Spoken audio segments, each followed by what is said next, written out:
Hi. We're going to kind of do things a little differently. Hitting music and things. It's like it's going to be one of those mornings, I think, already. So John here, Jared there. Hey, you starting like Montreal. Geez. I know, really. So well, first half Montreal. Sorry. Yes, first half Montreal. So tell you what, why don't we have a little fun this morning? Tyler's going to join us here in just a little bit. And we'll play some highlights for you, and we'll get you through what happened last night. So, John here, Jared there. Well, let them know how it ended. Well, in case they don't know. Okay. Well, then every book is someone's first. Well, that's true. That is absolutely true. So, so why don't we go ahead and I'll do it this way. Drive home safely. One more. Drive home safely. There. That's how it ended. We'll build to it. Atlanta United wins on the road as your 9 seed, knocking off number 8 CF Montreal.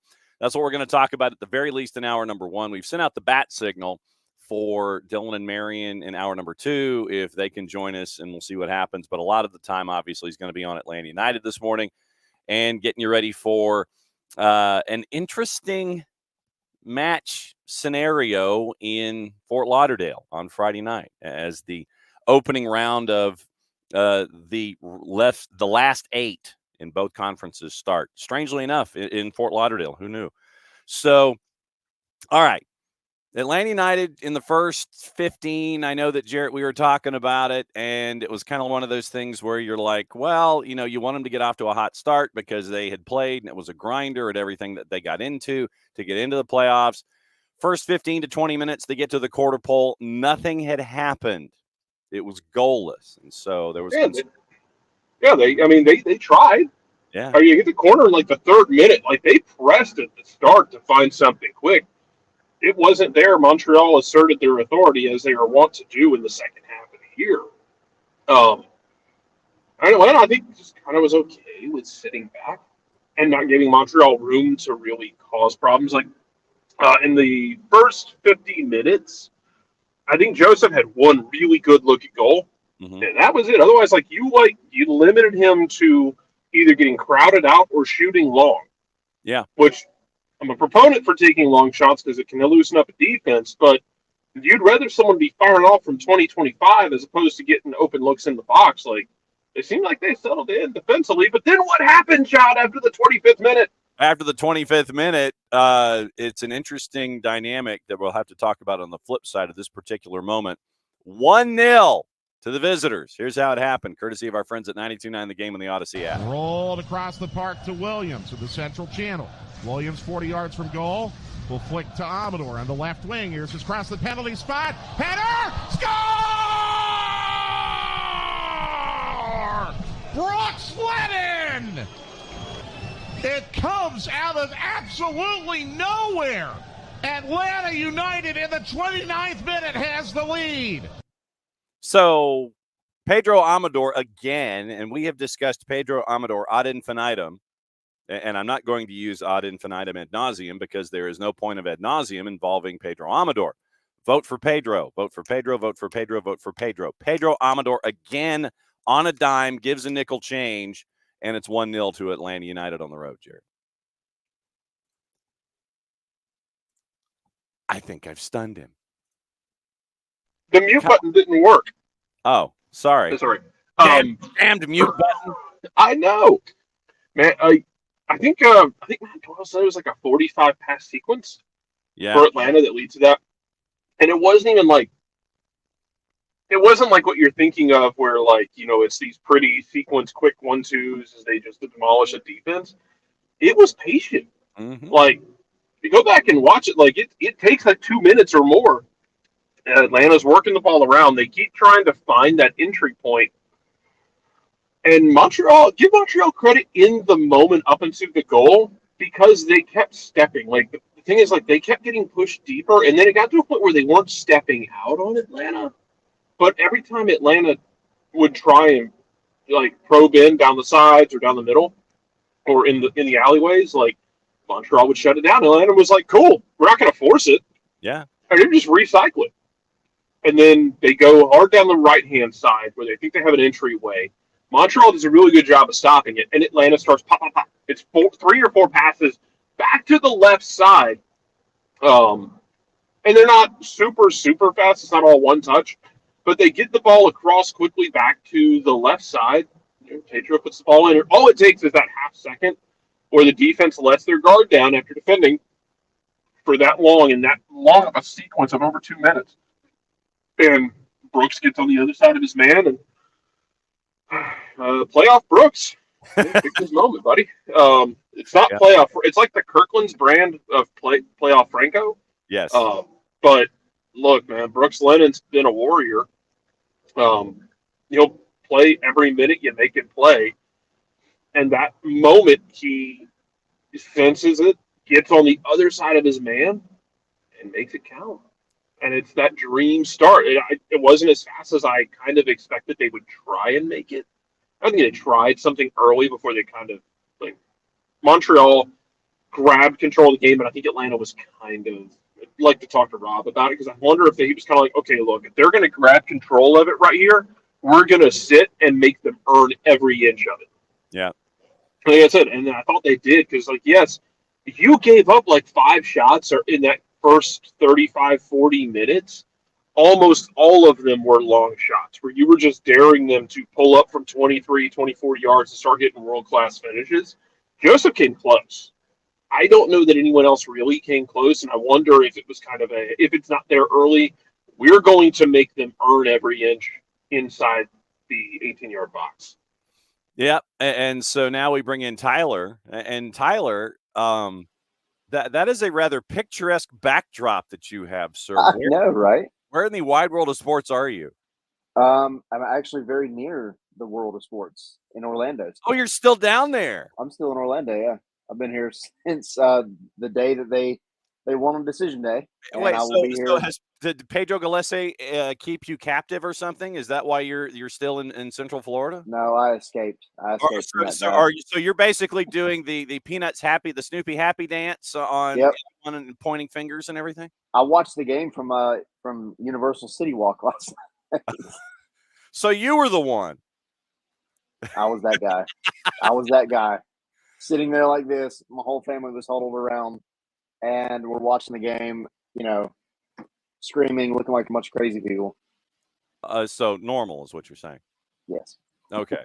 We're at the 1-0 point of the match where Pedro Amador has dropped an absolute dime for playoff Brooks Lennon, and it's 1-0 in the 20s after getting past the quarter pole and nothing happening, with everything sticking at 0-0 until that moment with Pedro Amador. Obviously, with Pedro Amador subbed out after 49 minutes, something you got to monitor between now and going to the Erector set on Friday night. I mean, I think it seems like everybody that covers and every fan, of Atlanta United looks at Pedro Amador and has mentioned his name last night in the most positive light. He has been outstanding since he got here. I think he took, 2 or 3 games to kind of settle in, but that man has been low-key whipping in the best crosses from the left side consistently over the past few matches. And it's really whoever's in the box, it's their fault if they don't get on the end of it, because they're perfect. But defending, I mean, he's been phenomenal. I turned in the Orlando game, I turned to one of the comms guys, and I was like, this dude could easily, with his 1v1 defending, get a full season. He could easily win Defender of the Year. I just think he's that good at what he does. His timing is so precise. There's my sales pitch on Pedro Amador. I just think the dude's been phenomenal. Phenomenal. I feel like I should be like Jim Rome all of a sudden. Phenomenal. So Please don't. Rack me. Please don't. Only if, mostly because I just don't want to see you get attacked by Everett. Although he should have finished the job. Hey, look, I've been huge call. I've been racked multiple times on that show. So, and I can also do a Hacksaw Hamilton impression that would really hurt my voice, and I'm not going to do that until maybe the end of the show. So 1-0 at this point, and then once again, Atlanta United ends up adding another, even though there were some chances that were missed, and the game really could have been put away in the second 45. Yes, Jared.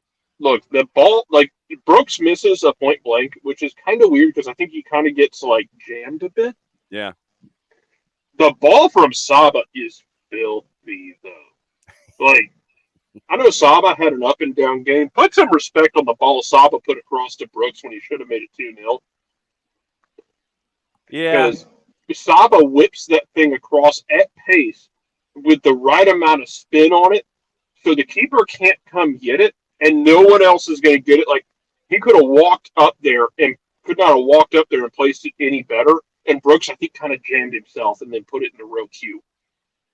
Yeah, it was a very tight angle to try and knock in the second, but it ends up being eventually the second, where Stian Gregerson ends up getting goal number 2. Once again, courtesy of our friends at 92.9 The Game on the Odyssey app. Action at the goal to our right. Alexei up to it. Here's a pitch to the goal. Mouth header. Score! Stian Gregerson! Say his name again, Mike. Stian Gregerson! And you say his name and he appears. Stian Gregerson with a perfectly placed header. Atlanta playing with 10, and they don't care. It's 2-0. Say his name and he appears. I believe in Stian Gregerson. I've got to edit that together. So say his name. Stian Gregerson appears. 2-0, and Tyler's laughing in Middle Florida. I love it. I love it, man.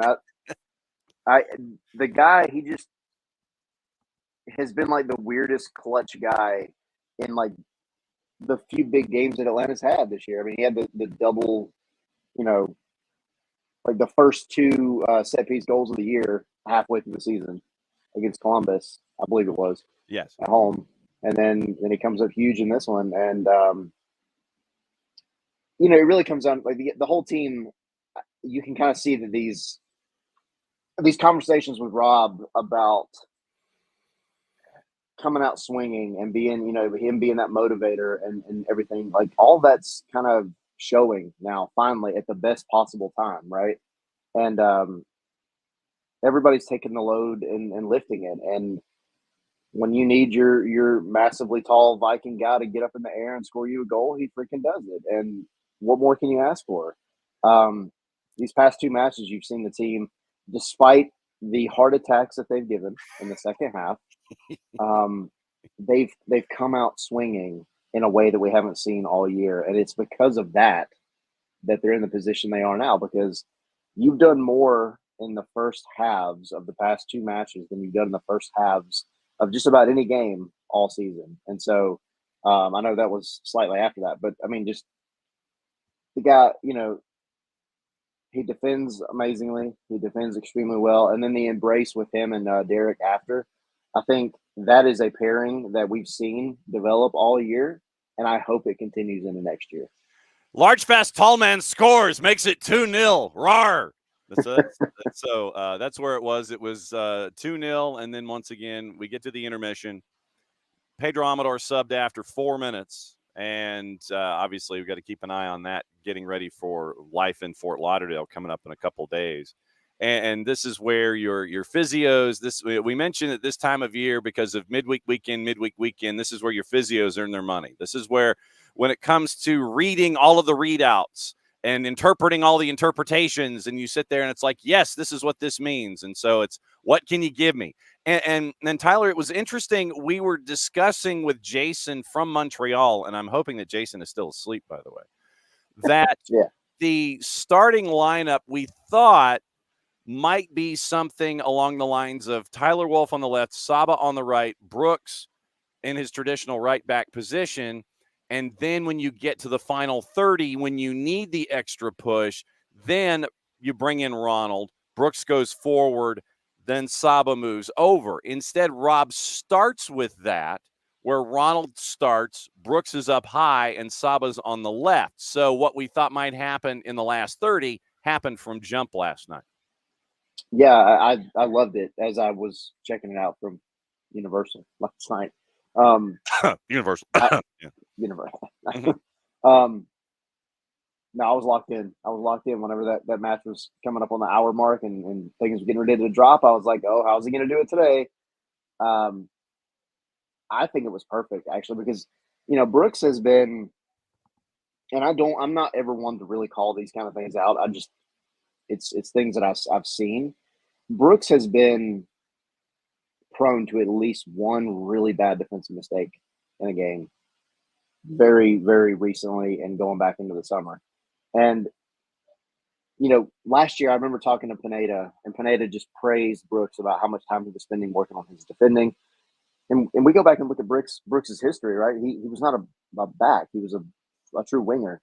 And you can say the same thing in terms of like how comfortable a person is playing their position. If you look at Ronald, I mean, Ronald, he's traditionally a right back. He plays it very well. He can play any other position. He will play any other position. He had to kind of get swapped over to the left last night out of necessity. But there's something to be said sometimes when you just put a guy where he's comfortable playing. And I think Ronald, he defended really well. He defended aggressively last night and effectively. And then Brooks goes up there, and Brooks is like, hey, man, I don't have to worry about as much anymore. Let me go do my job. Mhm. And he did it well. And to Jarrett's point earlier, that one that could have really iced the game, that happens. He got stuck. He got his foot wrong. It happened to Maltiare a couple matches ago. I mean, sometimes when a ball's coming in that quick, you don't have time to adjust your feet and get it in stride, and then that's exactly what happens. And I know Brooks, he felt it. He fell over that signboard, just laid there for a minute Yep. about his life decisions. But I know I was happy with Rob's choice. I think it worked out well because it kind of solidified the things that needed to be solidified in a way that didn't make you have to do a whole bunch of geometry to get players in places they don't need to be. So, and it worked out. It worked out. It was effective, and we saw what happened in the first. Ronald goes 90 minutes, 5 clearances for Ronald on the day, 1 pick, a tackle, 1 dribble pass, 2 for 6 on his ground duels, 0 for 1 in the air. Had was fouled once. 55 touches for Ronald on the day, 27 of 35 passing for 77%, completed 3 long balls in 8 attempts. So that is a completion percentage of 375, but that's not really what we lock into in these kinds of things. Baseball, yes. Soccer, no. Brooks Lennon on the day played the full 90 up top. XG plus XA, we're doing math, is a .73. 49 touches, 21 of 28 passing at 75%, 1 cross completed in 2, 0 for 1 on long balls, 1 shot on target, 2 off, 2 for 3 on the dribble, 1 big chance missed that we talked about. On his ground duels, it's 3 for 6. 1 is only aerial, so 4 of 7 on the air, 4 of 7 on duels for the day. 1 clearance, 1 pick, 1 total tackle, 1 dribble passed. And we'll get into the second half and how things equalized right now. So 2-0, and then it turns into 2-1. It looked like, after looking at it, it looked like Brad may have been distracted by seeing action from the corner of his eye. It's like you're looking at the ball, you see something wave, and you're instantly flinching, and so that creates an opportunity. Joseph gets the slam dunk to make it 2-1, Tyler.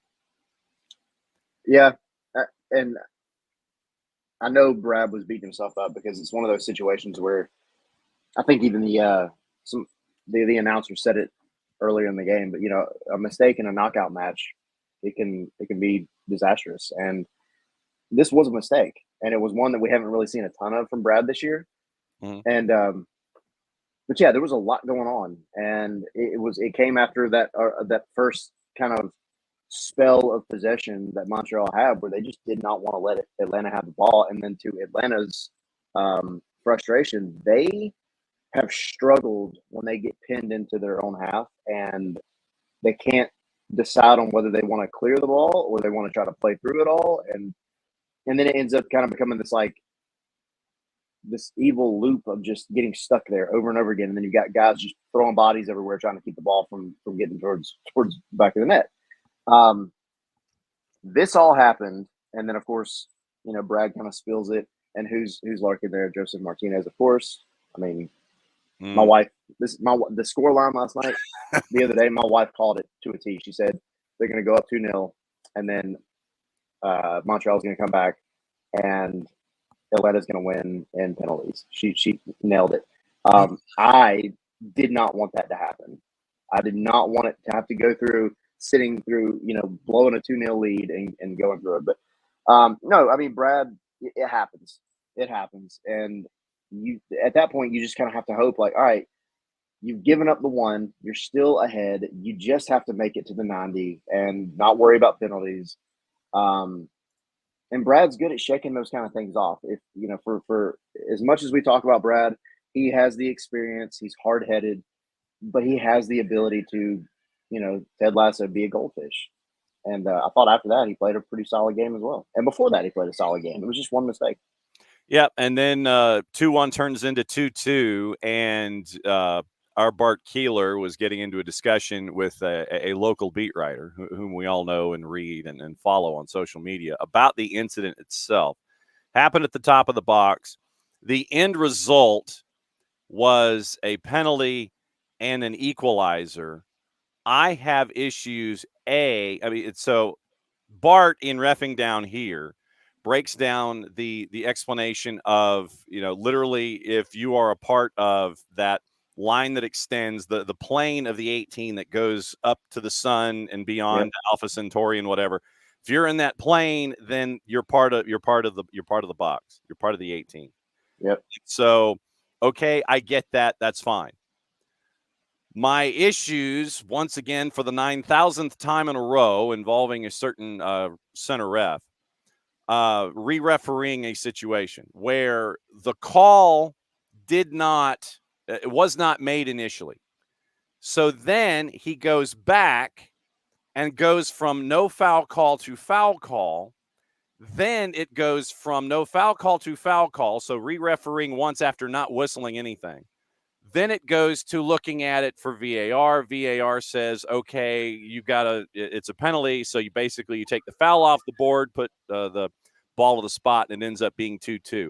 My entire issue with that sequence is the re-refereeing of a situation where you initially didn't think there was a foul, and then play goes on, and then, oh, by the way, yeah, I'm calling a foul, and then you go from there. That's my issue with the entire thing. The rest of it, I get. But once again, this particular individual re-refereed a situation and turned the final 45 into something that was about as uneven as your basic chili cook-off. Yeah. And it's incredibly frustrating, especially in a playoff game. Whereas I thought the Decision Day game, which was a playoff game at its core, I thought it was refereed outstandingly. And that was a tough one. And I don't know how much it came through on the broadcast, but the Orlando fans, to their own credit, they made the decisions known that they were not happy. But I thought he handled it well, and even got some praise from some of the Atlanta players after the fact. They said how well he did. This one, you got to make a decision and stick to it. Make the decision, stick to it, and then if VAR wants to say, hey, you need to go back and look, fine, because that's what they're going to do, right? But you can't be flip-flopping around. And who knows what was said into his ear. I don't know. But make the decision, stick to it, and go from there. Let VAR do its job. And, yes, ultimately, did they get it right? Unfortunately, I thought it was a soft foul in the first place. Mm-hmm. Absolutely. Because I thought that the player was already going down as contact was made for the emphasis. Yeah. And that's the thing. Soft foul. Mm-hmm. But if you're going to call it and it's in that position, then by definition it's penalty, which sucks. The only thing that would have made it all better had been if Brad stopped Joseph's penalty. That would have been the best thing in the world. But it didn't happen. At the end of the day, it all worked out. But yes, I agree with you. I think it was soft, and I think just be more confident as a ref. Dude, you're the guy that's making the final decision. So make the final decision. With this individual sometimes wanting to be the center of attention in being inconsistent, then we get what we get. So 2-2. Go in there and make it all about yourself. Oh, and he says never. He's never done that. Never. Never inserted himself into a situation like in the second 45 on multiple occasions, but that's just me. So we get through 90. Atlanta defends their way through it once again, having to suffer for the final X number of minutes. And it is a common theme, and it's something that teams, I don't care if we're talking about Atlanta United, talking about Real Madrid, talking about Manchester City, there are times when you've got to suffer. And Atlanta United for the last 2 matches has suffered and come out the other side. It's, in stages, obviously coming through the other side, suffering with a lead in Orlando, then suffering once again on the road in Montreal in a very tough environment. And we've discussed the environment at Stade Saputo before. Suffering through a tough environment to hang on. And I think that is a different kind of suffering to get to an end result. Yeah, and what's really interesting is if, I did my article the other day after decision day, and one of the things that popped up kind of took me by surprise. So Atlanta ended the season on 40 points, the regular season. The split on those points between home and away was 18 away and only 22 home. Mm-hmm. And that's not how it's supposed to be. And for all the conversation we have about, teams having trouble playing away from home and everything, like Atlanta actually did okay. And then, but they figured it out, it seems, here at the end of the season. I mean, you had the Charlotte game 2 months ago, a month and a half ago. Right. Then you had the international break that kind of killed the momentum. But then you had this game against Red Bulls at home. Then you had another break. You figured out how to keep the momentum through the break. You come down to Orlando and you beat Orlando in their house in a sold out, whatever it's called now, Entering Coast Stadium. Sure. And there was something about the vibes that team had in the locker room and all after that match that it felt totally different. It felt like nothing I've seen this season. It felt like they finally got it let loose, and of course you're celebrating, right? And you should be celebrating. You made the playoffs in the most improbable way possible. They were absolutely ecstatic. Rob Valentino hugged me and then hugged a random Orlando staffer. Like, he was hugging everybody. Players were jumping up and down. I thought at one point, they popped champagne. So I say all that to say, you had to take that momentum. You had to take whatever you felt that night and take it to Montreal. And they did. And now it's the same recipe. You got to take what you felt last night, as tight of a game as it was in the end. You got to take that back down to Fort Lauderdale. And it just seems like they've kind of got the right, I guess, motivation in terms of whatever Rob is telling them specifically. And tell you what he's saying specifically, but we'd have to bleep it. Yes, you would have to bleep it 100%. But whatever he's saying, yeah. they're taking it in and they're using it. And all the frustration that we've had about, again, Atlanta not being able to play on the road, it seems like they've unlocked it and they've got it going.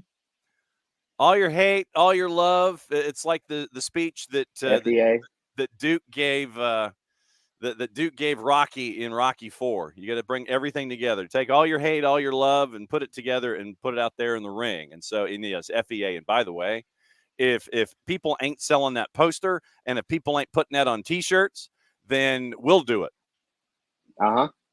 Garen Blanken T. We will do it. And I had one up on the thing last night that we haven't talked about in a while, but because Stian Gregerson scored a goal, I had to put out the old Norwegians are awesome T-shirts. Yes, absolutely. Norwegians are awesome. Well, because, and knowing this, because half of my family is Norwegian, I can relate to half of that statement. The Norwegian. Well, you're halfway awesome, John. Exactly. So does that mean I'm awe or some? Probably some is what I am. All right. So we get to PKs, and it was an interesting layout. First and foremost, we find out from Rob after the match that being in front of their ultras was a choice. That was a choice that was made on purpose. They wanted to be in that end. And the order that Atlanta United had, once again, interesting, but as we look back at it, you understand it. Dax McCarty batting leadoff because of the experience, because of the pressure of the situation, you put Dax in there at leadoff. I thought it was interesting, but once I thought about it, I'm like, yeah, that does click. Yeah, I think at first everybody kind of had that reaction because I was like, all right, who's starting? Because that's really all that I care about. I mean, there's a few that you need to get in there, but who is starting? And Dax, I think, was the only one on the team that made sense. Like, I think Brad, but you're not going to put your goalkeeper up first unless he's like the Shohei Ohtani kind of, keeper that can take penalties like nobody's business. Mm-hmm. Dax, he's been around it. He knows how to handle pressure. And it was funny because all of us had different things going on last night, but they had a watch along. And Tommy, during the shootout, took a minute to hop on the Battered Herons podcast, which is the Miami podcast, because they're just waiting to see who they're going to play, right? And they had his live reactions of the entire penalty shootout, and two of the Battered Herons guys were like, "Why is Dax McCarty taking this first penalty? He looks like he's crapping his pants." And I'm like, after I went back and watched, I was like, "No, that is Dax. Mm-hmm. That is Dax. He knows exactly what he's doing. He knows how to handle this." And he goes up and drills it. Perfect penalty. And I think that just kind of set the tone, and it gave the rest of the team confidence. Yeah. Joseph comes in the bottom half of the first, and he stuck to his shot pattern where hips open, right upper 90, near post. So he had done that in the PK, and so he did that in the shootout. So he stuck to his dynamic.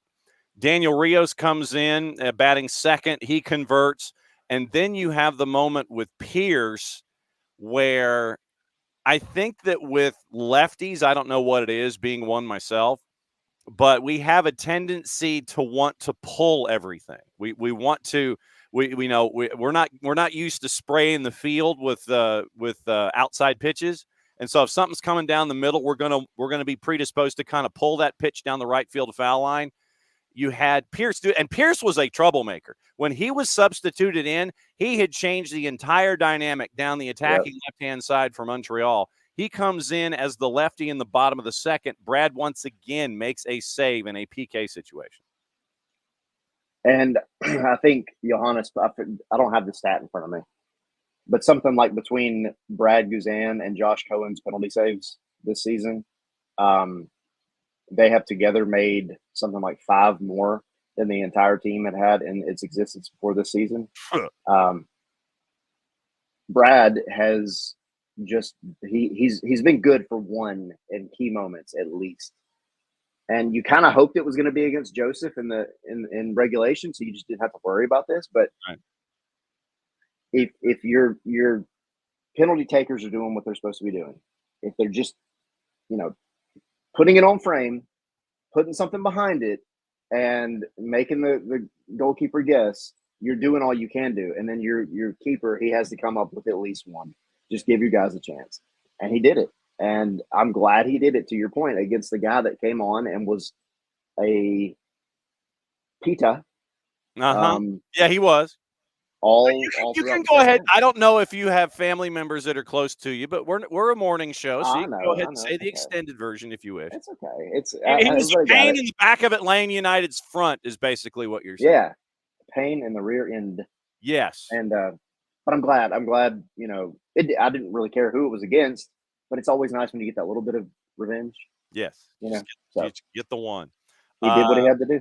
Found the stat from Johannes and our Yobom from. I hope I didn't butcher it. Johannes Schneider from Atlanta United's media relations and communications staff. The stat guru says Brad has now saved 4 PKs this season. Coming into the season, all Atlanta United keepers had combined for 3 saves in the club's history in all competitions. So Brad exceeded the history of PK saves by himself in 1 year. However, P.S., as Johannes says, Josh Cohen has also saved 3 PKs this year, bringing the team total to 7 PKs saved, an incredible number. That's bloody freaking nuts is what that is. Yes, it is. 7 PK saves. And so Pierce ends up with the pull, and that was the one that everybody was looking at. Okay, that's the window. Miranchuk comes in the third. He converts. Saliba comes in the bottom of the third. He converts to make it 3-2. We go to the fourth, and I think this is where this picks up. It's the long version. So this is my favorite. So we can. I think this is where it picks up. So let me, if it picks up in the right place. Once again, it's the long version, courtesy of our friends at 92.9 The Game and the Odyssey app. So here is the rest of it. If it's not, it's because I edited it wrong, and we'll talk about it on the other side. Unbelievable tension here at Stade Saputo as the 21-year-old Canadian Jules Anthony Ville Saint slowly puts the ball down at the penalty spot. Okay, so this is the tail end. Will Atlanta United be going to Miami? Will the shootout continue? The stadium almost completely silent. Brad in position. Ville Saint directly behind the ball. Here it comes. Ville Saint up to it. Strikes it. Scores. Got Brad fooled. Brad diving to his left. He put it on to his right. However, this is the game right here. Saba Lobjanica walking up to the penalty spot. If he converts this penalty, Atlanta United is moving on. Atlanta 4 for 4. Lobjanica with the opportunity as Brad Kazan hands him the ball, gives him a hug. Saba is 2 for 2 on penalties this year. He converted against DC and converted against Santos Laguna. If Saba converts, Atlanta United advances. If there's a miss or if Sirois makes the save, the shootout continues. Action at the goal to our right. Saba directly behind the ball. He gets the whistle. Saba up to it. Strikes it. Score! Atlanta United is going to Miami! Atlanta United wins their first playoff shootout in franchise history. Lionel Messi, we'll see you Friday night. And that's the short version. Let's go back to the fourth frame here for a second. Derek Williams, and I know that you want to talk about this. Derek Williams, that was one that was the placement and the direction was not anticipated by any of us. And Jonathan Sirois, I think, was diving toward the St. Lawrence River, and Derek Williams went the other way. That was everybody, they don't know it, but they witnessed a murder last night watching that penalty. That was the most cold-blooded penalty I've seen in a long time. And when he hit it, again, we're sitting there in Universal, and I'm doing this. My whole family's huddled around me, and I had to do one of these like, whoo! That was beautiful. And especially after hearing Derek talk about like just the struggles of the season, and then decision day, we got to talk to him, and there's always this running joke, right, where we always talk to Derek after a loss because I don't know, some players, it just ends up like that. Brooks Lennon, in a lot of ways, was the same way last year. Talked to him on decision day, so happy, and hearing his kind of insight just into kind of like the mindset of the players and the match and everything else was so fun. And then to see him, I don't want to use the word drill because he didn't drill that penalty. That penalty didn't know whether it was being kicked or made love to. That was a beautiful penalty. It was clinical, is what it was. It was quite clinical. But I was like, oh, there's no way that whoever's taking the fifth one is missing it. You can't miss after that one. And then sure enough, Saba goes in. Yeah. And also, I'm glad, just as a side note, I'm glad Saba was the one that buried the game because that dude has been all about the playoffs for weeks now. So for him to be the one to be able to finish it and then stand there with his arms out and receive all the embraces in front of Montreal's supporter section makes me happy as the Slighton villain in my heart. Yes. Well, and I think, and this is just my own personal observations, and I think that you can relate to this. I think that ever since Saba became a dad, I think he's feeling things a little deeper now. And I think that when you become a parent, you're a little bit more intense about your feelings. You're not afraid to show your feelings. You're going to try and set an example for your family about who you are and who you'd like to be as a father, and as and as an SO, and all those kinds of things. I just think that Saba's got a different aura about him now that he's a dad. Yeah, and I guess this is my personal perspective. I've always kind of looked at it as, if I'm not going to succeed, then at least my kids, my family, they're going to look and say, well, it wasn't for lack of trying by any means. And Saba has epitomized that, I think, most of the season. And yeah, really, since, his kid was born. I mean, it's not like he wasn't doing well before. Right. It feels like another switch has been flipped. And talking to him after the match on decision day, that one was not one of the ones that was recorded, right? But he's talking to us. He's all smiles, and I know you've seen it. You've seen how he is after a win. Mm-hmm. He's just thrilled, and he made the comment like, I promised everybody we were going to make the playoffs, and he's like trying to hold to his word. I'm like, you're being a dad right now. This is great, and I love to see it. Sorry, my coffee's being delivered. Thank you, buddy. No special mug today, just the plain white ceramic mug. The plain white ceramic mug from the location of which you are staying. Yes. But no, I agree with you. I think Saba just he's unlocked the switch, and he's kind of been thrown into a maybe more of a leadership role than I think he thought he would. Yeah. And he has dove in, head first, and I love it. And it just genuinely seems like he wants to be here. And I do wonder, and I kind of brought this up on Spaces last night, but I wonder, like, you have a lot of players that come here from overseas, and a lot of these players, they love quote unquote American sports. Basketball with Saba is a big one. Right. You don't have this format, right? You don't have the playoff format that MLS has anywhere else in the world for the most part.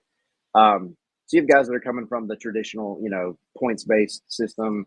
You win the league based on, your overall results. Saba has seemed like he's been so kind of obsessed with making the playoffs. I wonder how much of that is kind of drawn on his love of basketball and other American sports, where it's almost like we know you don't win anything by making the playoffs, but it's almost like a rite of passage in American sports to get into the playoffs and then see what happens from there. Because he's had a different vibe just since that night decision day, just in the way he kind of has talked a little bit that we've heard. And it's fascinating to me. It's something I want to ask him. And I should have asked him that night. I didn't think about it. Well, he's also that much closer to making sure that Dax McCarty keeps his promise. Yeah, that's true too. Because, I mean, there's a promise and a bet that is here involving Saba and Dax if you win the last match of the year. So at 500 matches, you're kind of aiming down the line a little bit. But Saba's trying to have somebody keep a promise. I think that's where we're at. I mean that's what I think you're staring at here. Tyler Pilgrim and his generic Central Florida mug hanging out with us for another couple of minutes here. On a Wall Pass Wednesday, where we go through everything that happened last night. We wonder how much sleep everybody has had. We wonder if everyone is awake, and we wonder somewhat about the state of headaches in the Province de Quebec after. Drive home safely. What was it? One more time. Drive home safely. That's what I thought. I mean, it was after the match was over. And this is, once again, this is media down here as a part of this. I mean, you had the fans that had been, how should we say this? They had been enjoying a few pops that had higher alcoholic content than normal, I would imagine. And Mike and Jason Mike and poutine would soak it all up, I would think, because of all of just the carbs that would be attached. But you would think. Yeah, I have a story about that for a later day. Oh, you do. So Mike and Jason were catching it from the open crowd mics and everything, and At the end of the day, all you got to do is go like this, or wherever it was. I think if they're looking at it, then it's probably over here. You point to the scoreboard, and then and have a good day. It's like Nathan Jessup at the end of have a good day, have a few good men. But we now are in a situation where it is once again the quick turn. You're heading to the erector set for game 1 of a best of 3. And I think that is the biggest thing here, is that it is a best of 3. It is not a one and done like it was to get into the round of 8. It's a best of 3. And so you can manage things a little bit here. Obviously, you got to look at Pedro Amador. The physios have to look at all the numbers. Everybody got in late last night. It's a regen day today. You put your passport down. Then tomorrow, my guess is everybody tomorrow afternoon hops on a flight, heads down to South Florida to get ready for things at the erector set to take on Messi and friends. And there's also talk now next year that it might be the return of MSN, and that Neymar might be joining the Gulfstream Galacticos. That was a published report yesterday or earlier this week. But it's a best of 3. Whatever. Yes, basically. So it is a best of 3, but because of it being a best of 3, do you roll with what brung you, or do you manage it and try and navigate to the home game in game number 2 of the series? This is the question that I have. I know that the physios are going to have a big part in this, but the lineup for me in Fort Lauderdale might be intriguing because of the quick turnaround for 3 matches in 6 days. I think you have to, as much as you possibly can, roll with what has got you here. I think you have to stick with, obviously, like the momentum, the mindset, all those things are a huge factor. You have to draw on those immensely, and you have to still look at it as the poster, the FEA kind of thing. You have to look at it that way. But obviously, player safety, player health, that's a massive factor. And the big one that I look at, like you said, is Pedro Amador. I hate to not have Pedro in this match in Fort Lauderdale. I hate it. But who knows I don't know that it was said last night. I can't remember if the injury was actually stated. It was clearly something around, the middle bottom of his leg, maybe his calf or something. But I think you have to go out with as similar of a lineup and layout as you've had, because it's worked and you've come out the gates swinging in these past 2 games. And I don't think you want to overthink anything, because what you've done is working. It's been ugly in the second half, but what you've done is working. Don't change it up too much. Minimal changes based on necessity. And then, yes, if maybe you can't get 60 minutes out of them, at least get 45 out of most of them, and then you make the change, because you do have a little bit more rest finally after this game, a little bit more to get guys back in order. But how great would it be if you go down to Fort Lauderdale, you win a 3rd away game in a row, and you set yourself up to possibly move yourself to the next round back at home? That would be the best scenario you could hope for. Mm-hmm. It would. And once again, Atlanta United versus Messi and friends have not lost this year.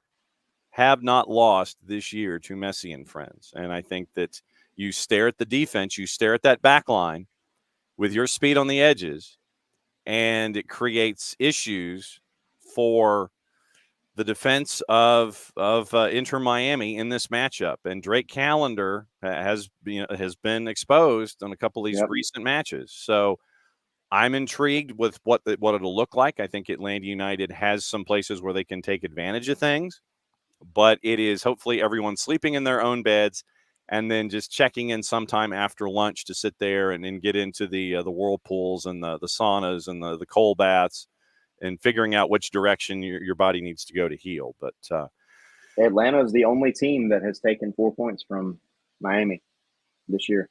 Mm-hmm. So there's a stat for you. Yes. And like I said, if they ain't producing that poster and they ain't producing that T-shirt, then we're gonna probably do the latter. At least we need to. Black T-shirt, the double blue, the Resurgence blue lettering on a black T-shirt with literally just those 3 letters on it. I like it. So that's the thought. What's going on? What's how much longer are you in Central Florida, cackling and tilting your head back and pointing an index finger at Purple fans? Until Saturday, and there is a part of me that is debating. Oh, there's no debate, brother. You got to go down the Florida Turnpike. There is no debate. There is no debate.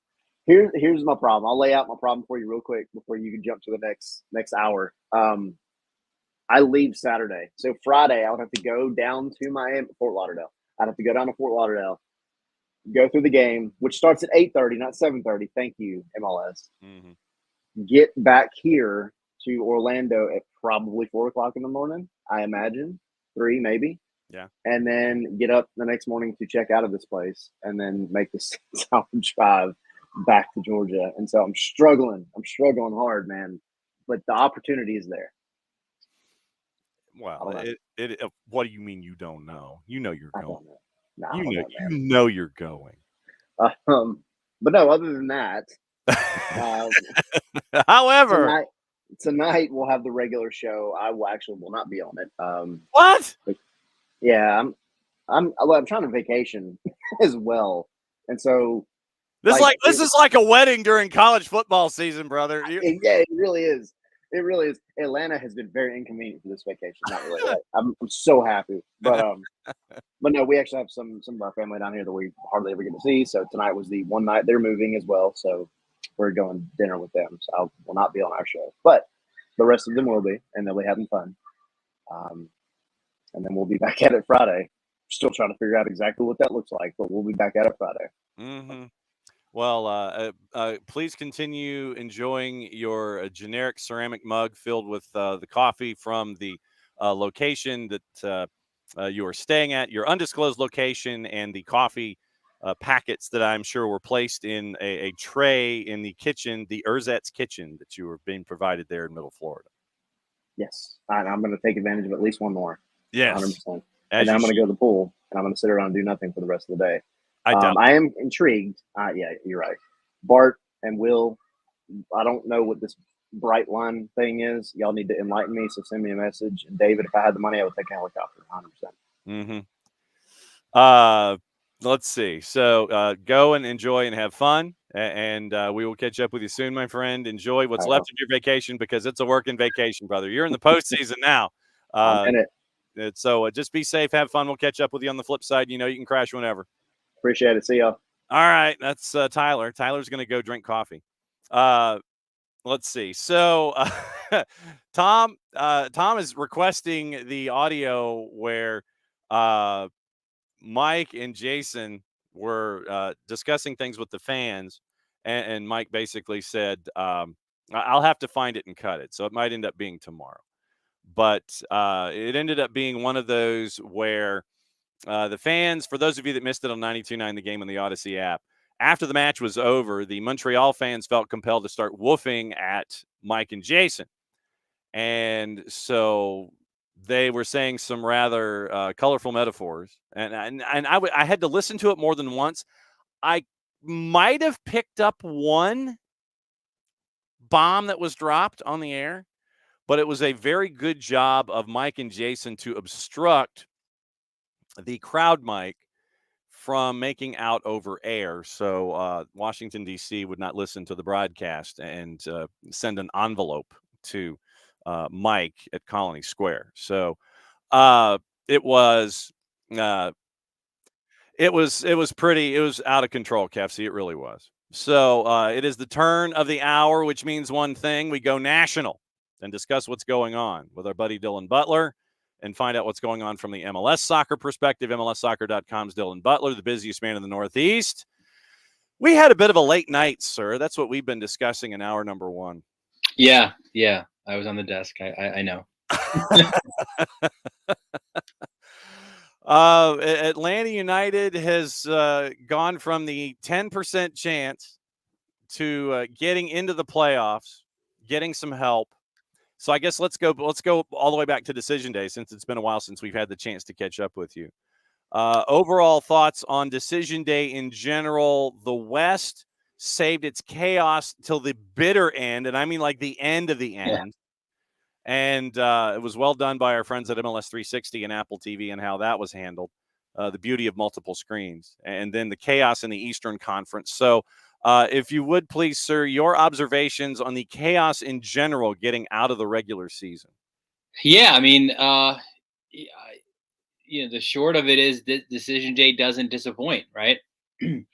The cool thing about it was I feel like after, like, the biggest drama was in the East, right? Because you had 4 teams fighting for 2 spots, various possibilities. Atlanta needed like 17 things that happened right for them. And then when that finishes, and now you go in, you have a slight break, right, man? I think it was going to be 30 minutes, and you go into the next, the Western Conference games. Like, for the longest while, it just felt like, yeah, this is kind of underwhelming. Like, it's ho hum here, right? And then, yeah, it kicks into gear, and it's funny too, because if you remember, God, all these decisions. I feel like it wasn't last year or was it 2 years ago? There was a decision. I think it went against LA, where Salt Lake. God, what the hell was it? Salt Lake had it didn't go to VAR, or the VAR went, like, some crazy decision that got missed or something, resulted in, I think, LA getting bounced out of the playoffs in the last day of the season. And Vanny got really mad about it. Yeah, I remember that. So yeah, flash forward, and now, like you said, right? Like, the funny thing is, when you have simultaneous kickoffs, you get it, right? Because there's no advantage. Mm-hmm. But you really hope that somewhere there's like more stoppage time than the rest, because you get situations like we had where, fans watching on phones. I mean, first of all, did they not have Apple TV at the Bank of at BMO Stadium, right? Like, they couldn't just pop that on, and have it on the main you'd have thought scoreboard, right? Instead of having all the fans watch on their phones. But yeah, how cool is that, right? Like, just the pendulum swings that we had at the very death, literally, right, of the regular season. That was terrific. And you end up with the let's start with the Eastern Conference and work our way in the timeline. You had Philly collapse. You had DC have a collapse.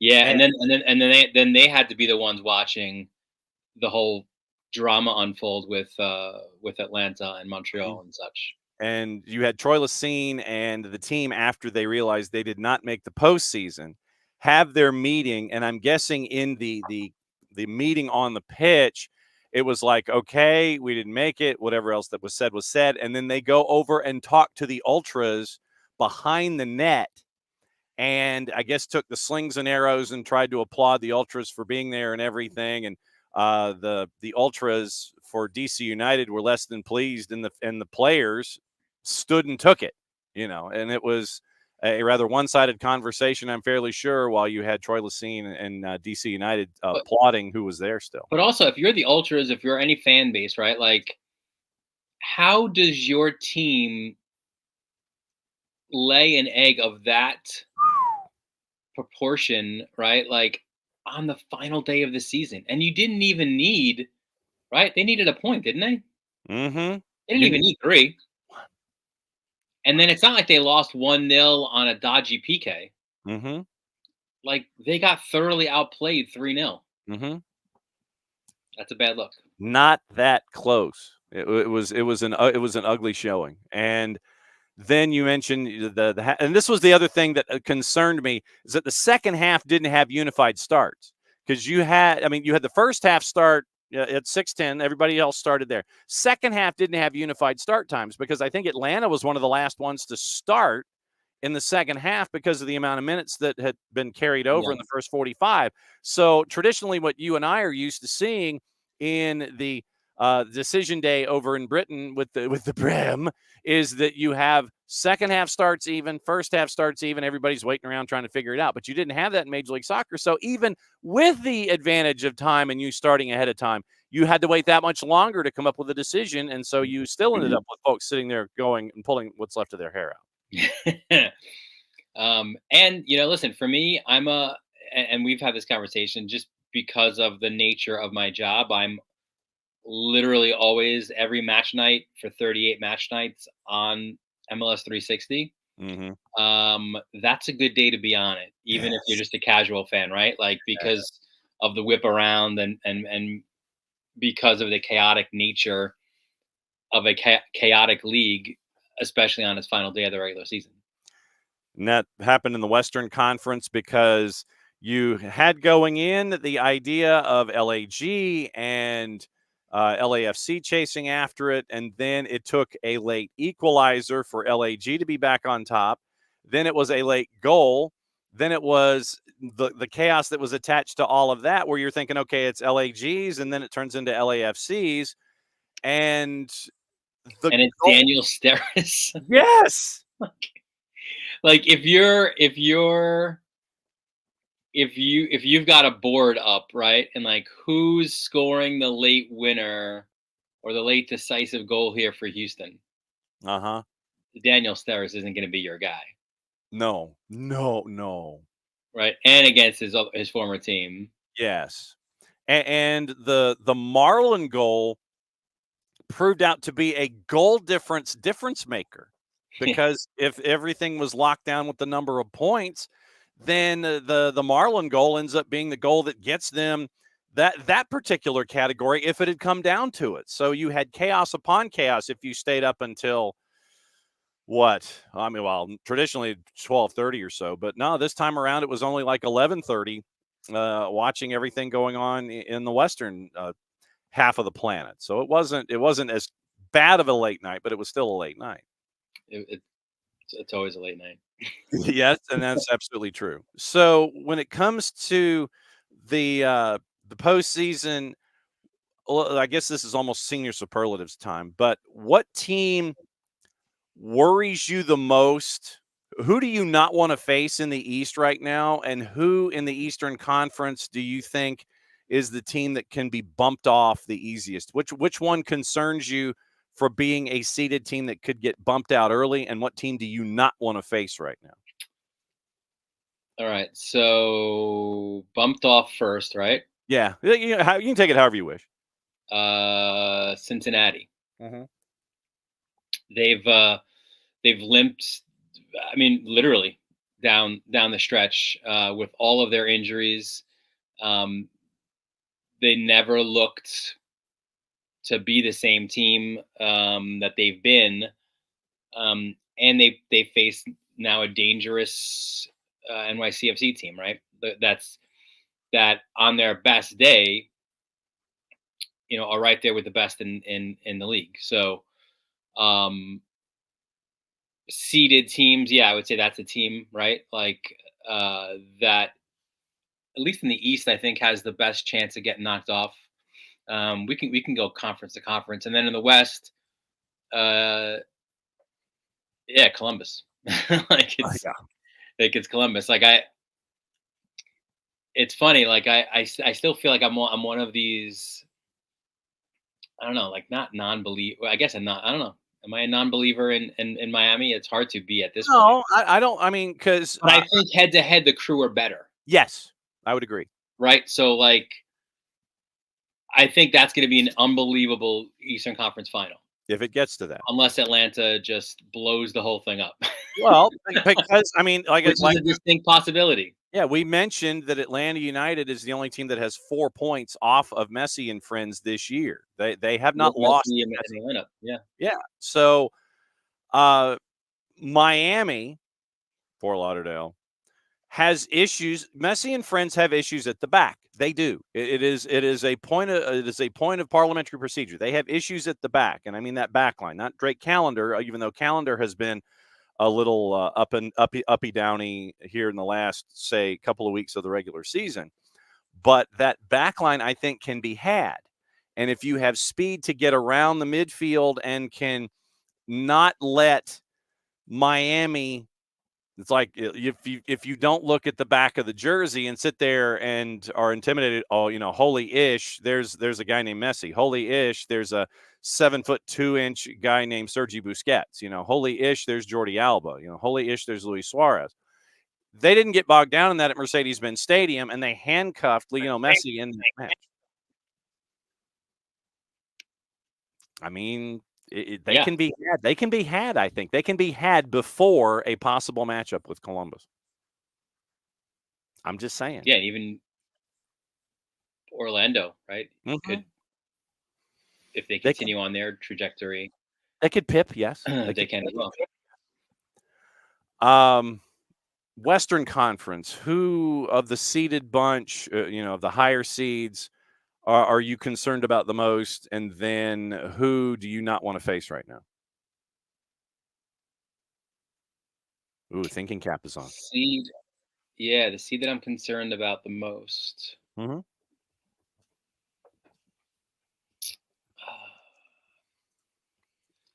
I want, like, in my heart, I want to say Galaxy. Yeah. Because of their defensive deficiencies. Mm-hmm.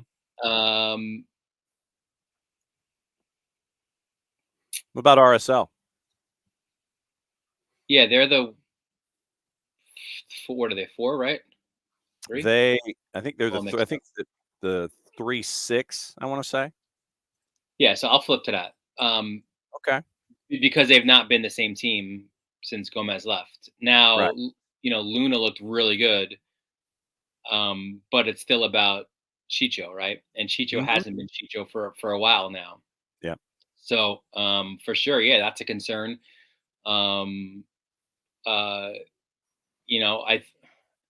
really, really would like to see an El Tráfico Western Conference final. Oh. Especially because of what that meant on decision day. Yes. The Galaxy undefeated in Carson this year. But obviously LAFC has the home field now. So I'm not, like, if you asked about like a wild card, like, I think Portland is this crazy wild card in this whole situation because they could score like 17 goals in a game. Like, they might give up 14. True. But I mean, they're so much fun to watch. So on the given day, they can mess ish up. So, they're that kind of sneaky, dangerous team there. But yeah, I think the team I don't want to play is LAFC. Now, it's not, that sets up for an LAFC Columbus MLS Cup, but so be it, because these are the two teams that right now seem to be on that trajectory, right? Like the biggest games, and when a title is on the line, they seem to somehow find each other. Dylan Butler, MLSsoccer.com, at Dylan_Butler on the 280 character app, hanging out with us when he's not the busiest man in the Northeast, having to call 5 matches in a 4-day period, or 5 games in a 4-day period when it comes to high school football. Yeah. So and soccer. So he's got matches and games and matches to roll through here as we get into the playoffs and kind of break everything down here. I mean, to your point about Portland, I think, is tied in the Western Conference they're tied for second in most goals scored in the Western Conference. And they have that offense where you are right. They can score 17 through multiple guys too. That's what me, like, it's not like it's a DC situation where it's Benteke or nothing. Like, it's, Evander and Rodriguez and Felipe Mora, and they've got a host of different guys who could score the ball. And to your point about defense and giving up 14 a game, they are second in goals allowed in the playoff teams in the Western Conference. They've given up 56 this season in 34 games. Colorado is the only team that's worse, have given up 60. Colorado will not. They've got to be concerned about Georgi Mihailovic, who was pulled from his match with a serious injury in the first half. How is he going to look? Will he be at 100%? And they look like a team that's a kind of on fumes, heading down the stretch, Yes. or they've got that tire that got busted, and they're just hoping to get off the road. They're worried about Yes. like it falling I off. don't have AAA, and I see the gas station at the And I exit. somehow limp my way over there to get help. Yes, so that is so that's what I'm agreeing with you about Colorado as well. Colorado, I have a concern because of injuries and just how they kind of faded into the postseason. Portland, I mean, if you look at goals allowed, they're at 56, so that's 8th of 9 in the Western Conference. And then before them, it is literally the 50 of LAG. So there's a gap there. And then it's even, then you get into those teams that are stout defensively, like Seattle, who only gave up 35. Stephen Fry had 11 clean sheets this year. Houston at 39. But yeah, I think that if you're if you're Vanni Sartini, you've got to be just beyond pissed, don't you? Yeah, I mean, the NYCFC situation is a little bit different, right? Like, you're playing in baseball fields, obviously, let's get the jokes in there, right? But it's teams that are in the playoffs, right? And they just now, they could thank the Dodgers. They just are able to get Citi Field back. They were going to be playing their playoff game at Red Bull Arena, but that's because of the tenants that are in those stadiums playing their most meaningful games. Mm-hmm. That's not the case at BC Place, and that's a bad luck. And so, do we know how this is going to look? I mean, does Vancouver get the home dressing room and get to boot Portland to the visitors' dressing room or anything like this, or because it's in Portland? I think honestly, for Vancouver's sake, I think you just treat it as a everything is a road match. Like, let's get and it's their familiarity as well, right? So, like, let's go to the visitors' locker room. Let's wear maybe the kid will be different. I don't know. Like, it might have to be different because of the seeds, but as far as the building goes and the operations and all that, it's a road trip. That's what it is if I'm Vancouver. And just the frustrating, you won the 8, but because of other things in the building, you get to be the 9, or you get to be on the road as the 8 to take on the 9 in a building where they have been fairly unbeatable this season. Portland at home 9-3-5, 8-3-8-6 away from home. Vancouver fairly consistent. I mean, they're 6-7-4 at home at BC Place. They're 7-6-4 away from home. So maybe if you look at numbers, then it's kind of sort of to a slight advantage there. But Vancouver having to go on the road and look at things. So right now, obviously, with Atlanta United in the win tonight is Vancouver and Portland. I guess you're saying take the over in this one is what you're sharing. I guess, yeah. I'm not sure. I didn't look. we can go over juice boxes and I could see this being a 4-2 game. Mm-hmm. No, I definitely could see the over being the play here when it comes to this game. I just have it going super bananas, Foster off the rails very, very quickly as Portland is trying to outscore Vancouver, and then Vancouver comes back and it turns it into an absolute zoo. But I do have a worry about Colorado. They're the one late game on Saturday night at LAG, and that one could be over quickly. I think that when it comes to being in a series, I think that it could be over quickly with Colorado and LAG just because of injuries and travel, and you saying them fading into the end of the regular season, almost Orlando-esque, almost like the purple team for the Colorado Rapids, and fading in and doing those kinds of things. Yikes, Shaggy. We haven't even talked about postseason awards and what it means and what you would vote for and all these kinds of things. When it comes to MVP, yes. How are you when it comes to other sports? How do you gauge your MVP voting? When I mention MVP, how do you vote for an MVP in other sports? How do you look at like your Yankees in baseball and MVPs and things like that? How do you view it in other sports? Well, certainly for my Yankees, it's regular season and postseason at this point because oh my god, Giancarlo Stanton just booed in the regular season, but he's like, hang on, wait for October. But I digress. Yes. Yeah. So there's it's the definition is the problem of it, right? Like, is it the best player on the best team? Not necessarily, right? Is it the guy who brings who if that guy wasn't on your team, that team implodes. Mm-hmm. So I think it's but also it really can't be a last place team because then what did that person do? So they imploded less. Yeah. So case in point, I think had DC made the playoffs, I think a strong point could have been made for Christian Benteke. Yeah. Because I don't think there's a player more valuable to their team's success in MLS this year than Christian Benteke. Evander? But again, we mentioned all those parts around him, right? True. Okay.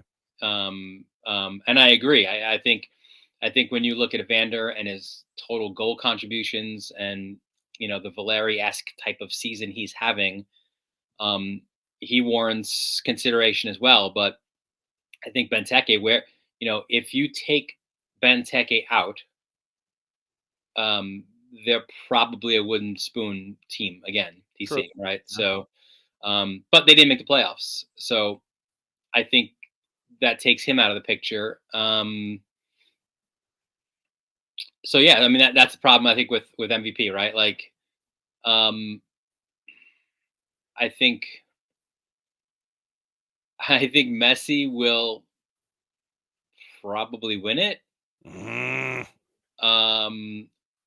I don't like. I would go Cucho. In this situation.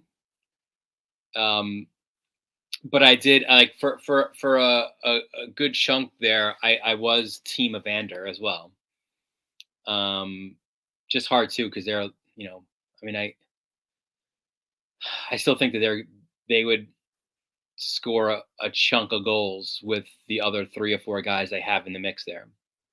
Yeah, I mean, for me, I was Team Cucho in the Eastern Conference, Team Evander in the Western Conference, and then you can sort it out amongst yourselves and figure it out. But no, I am with you. My discussion is with an MVP. Is it with that individual? How worse off would they be? And right. So, for me, I'm not denying, and this is for everyone who would vote for Lionel Messi in this situation. They navigated his absence. They were cool. They were fine without Messi. And David wants to know what the record was. Sounds messy, and it was basically half the season. And they were like, it was close, but they were a better points per game team without Messi in the lineup, and because of Luis Suarez. Yes, and so I mean for me, I would have Suarez ahead of Messi when it comes to that particular club and MVP voting. And we were one of the first ones. We were the first ones to sit there and go, Luis Suarez, we think his knee is jello, and we think that he's just going to absolutely, have that knee just blow up on the pitch somewhere at the erector set. And he won't make a difference. We were wrong in that assessment. That we're wrong with a lot of Inter Miami takes to Inter Miami's credit. Yes, they didn't think they had it in them for a supporter shield. Like doing what they did over the course of the season, let alone a record amount of points. Right. I thought they were more because of their older star power. Better served in a short tournament, like a knockout tournament situation, than across the stretch of the entire season. But so, yeah, full credit to them. So as of August 23rd, so this was Michelle Kaufman, I'm going to try and see if we can find something later than this.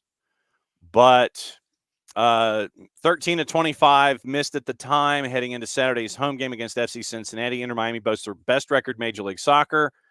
Miami's record with and without Messi this year is not as disparate as one might guess. Across all comps, including Triple C and Leagues Cup, Inter Miami is 9-2-4 with him, 10-6-2 without.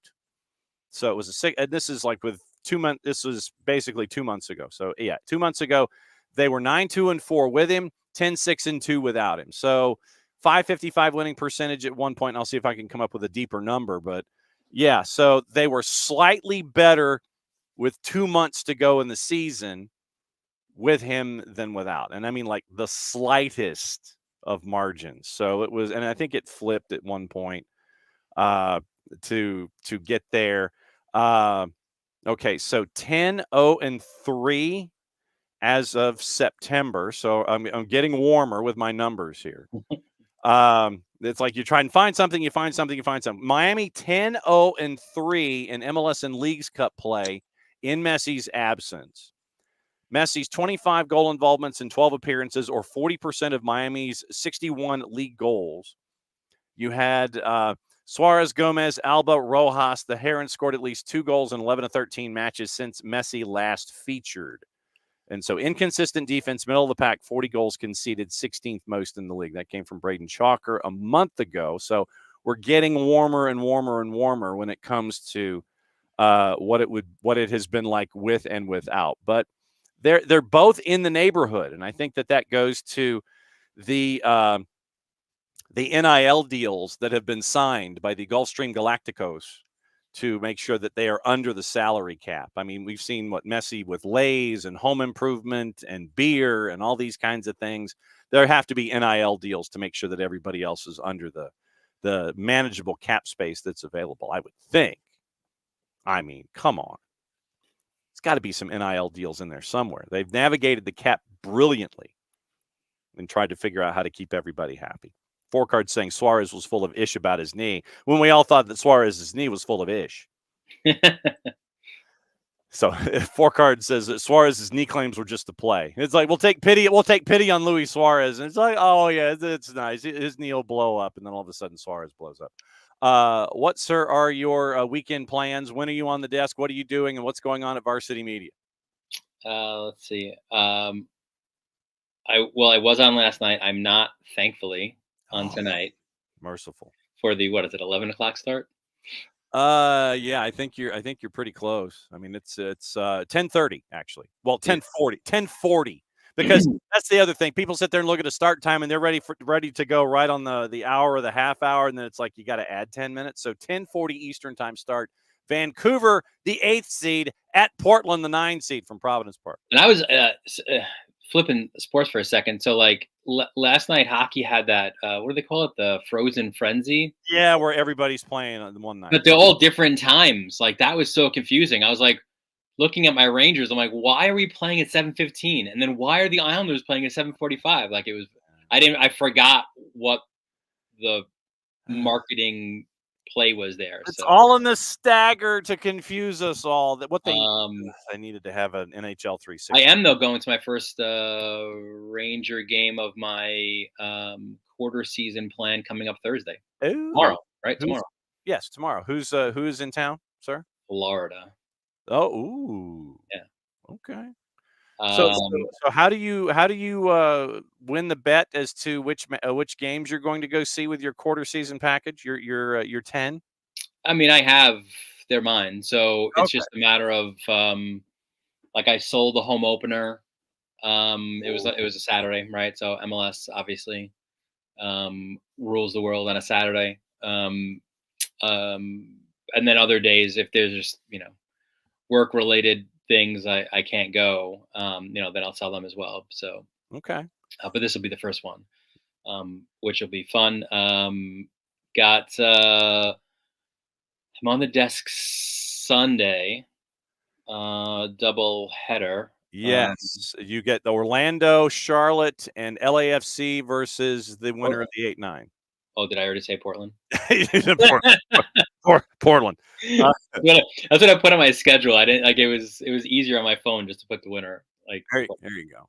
So good luck. Congratulations, Vancouver. You just apparently won that game. And then Yes. it's a whole bunch of you mentioned varsity media. Then it's a whole bunch of soccer playoffs. I am Derek Raying it, if you will, I guess. Ooh. I've got a Saturday doubleheader. I've got a Monday doubleheader, a Tuesday doubleheader, a Wednesday doubleheader. Whoa. Thursday championship, next Saturday championship, next the third a doubleheader championship. So, sir, it is very busy as always. Great to see you, my friend. Glad you're here, and we'll talk about your Newcastle and the PIF the next time, and how you're trying to rule the world and buying things like networks and things like that. I just want to win. I just want to win games. Yes, Dylan, as always, my friend. Great to see you. We'll catch up next time. Cheers. There goes. Dylan's blessed, and he's talking about his Yankees.